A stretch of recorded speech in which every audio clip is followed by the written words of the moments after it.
How did it come about? Well, the first serious work of nonfiction I did was a book on theological aesthetics in film.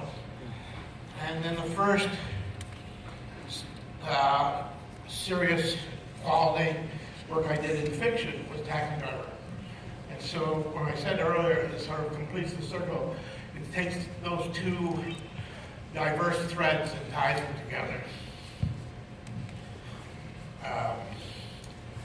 Yeah, and I never thought I would write a spiritual film. I don't think my previous films are spiritual. And I was just too intoxicated with the sex and violence and empathy and action of cinema. And I remember saying to somebody once, you know, you'll never catch me skating on that thin Braconian ice.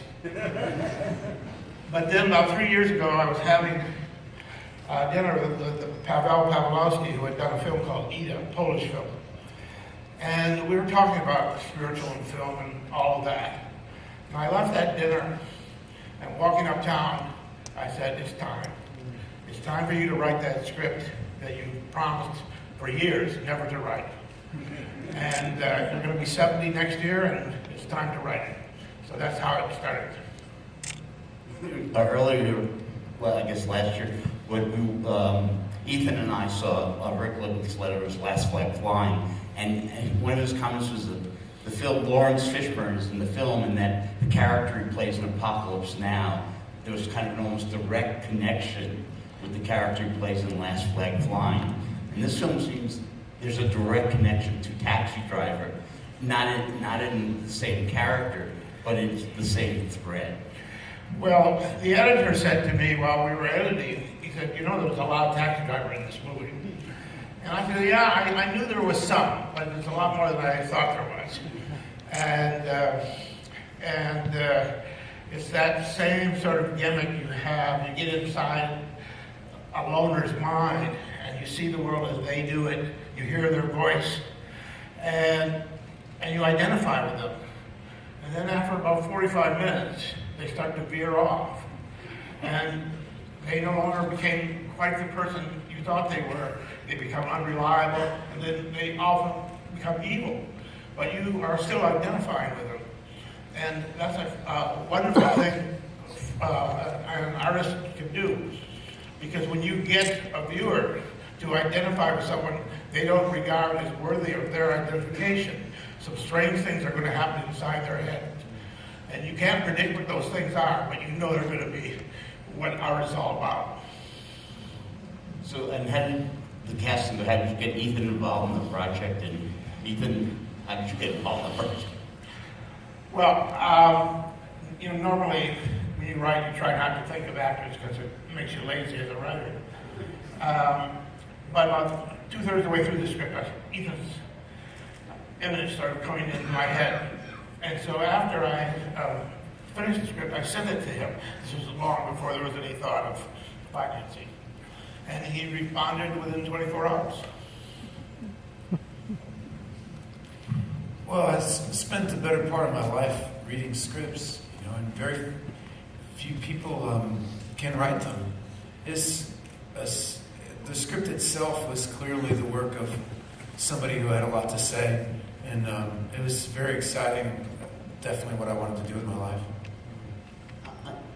I'm really curious because you do multiple films a year, and you've just written and directed, and your performances are so intense and absorbing and completely there. How do you do that in a way? I mean, there must be a couple of characters in your head at any time.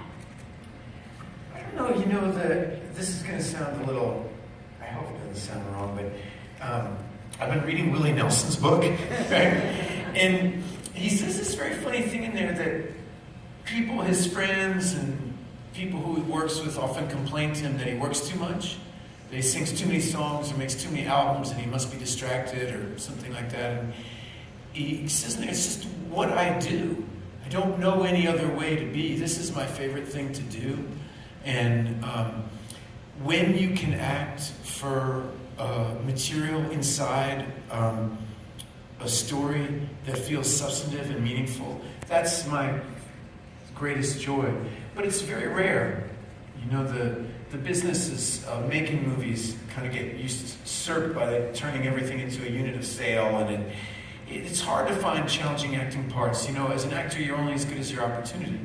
And so it always pushes me to do other things so that I can be occupied and prepared when a good opportunity rises.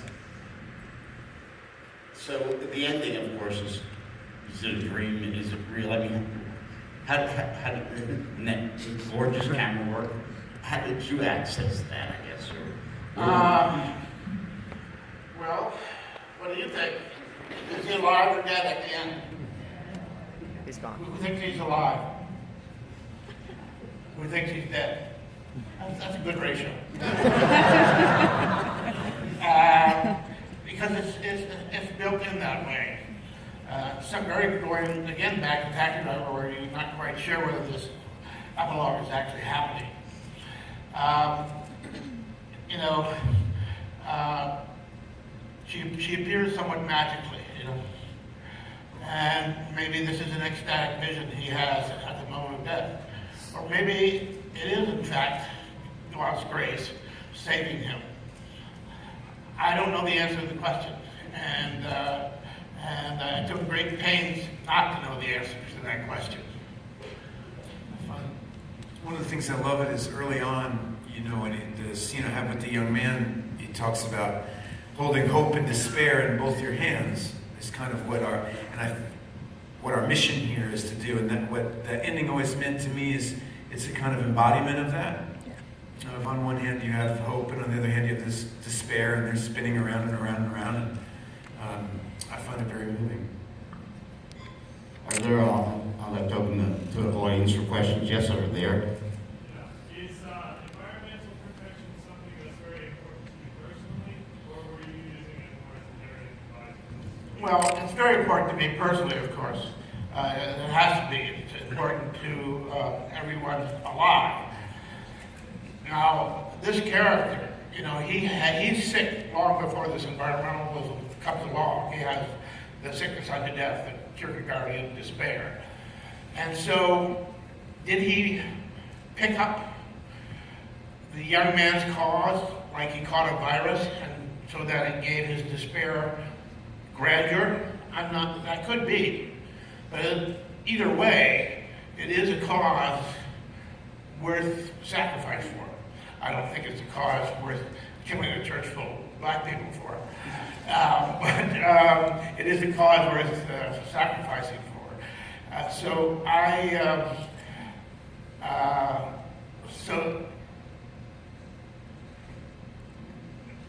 the first issue is the arc of a soul. And so it's not really about the environment, but of course it is, because, you know, for thousands of years, philosophers have been asking the question, you know, why are we here? Where are we going? What is our purpose? And now, that question does not seem quite so hypothetical anymore. It used to be always hypothetical. There is no answer, and there never will be. But now, you have